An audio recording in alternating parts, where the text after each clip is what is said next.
I'm Austin with Headsight Harvesting Solutions, and I'm going to help you out with today's tech tip.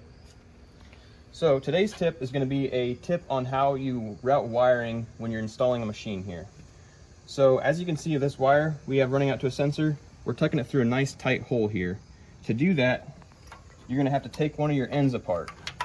So if you look at our normal harnessing, we have one end that's molded, that's going to go up to by the control box, and you have the other end that goes out to the sensor that you're able to take apart.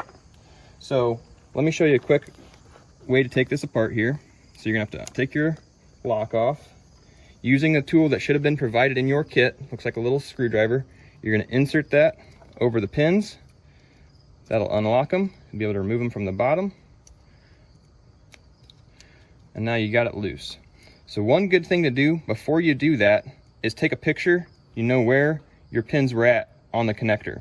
If you didn't do that, you can always reference your harness on the opposite end. It'll tell you right here, you have C, B, and A. That will correspond with the same letters that you have right here on your other connector. So on a couple different harnesses we have green, white, and black. You've got green is your power, white is your signal, and black is your ground. And then the same thing for our other harnesses we got here.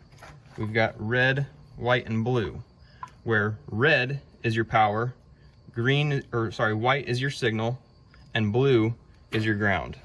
So in both cases, it's going to work the same way, just a different wire color. So once you got this taken apart, you can actually get this into a smaller package and you can fit that in places that you otherwise wouldn't be able to with a full connector. So then once you've got the wire routed where you want it to be, go ahead and take your tool, flare out these pins, the locks on the pins, just flare them out so they're sticking out a little bit more so they lock in that connector nice and tight. Get those flared out. And then once you got those flared, you can go ahead and insert it right back in. I'm going to look here at this for a comparison. So I got green going to C.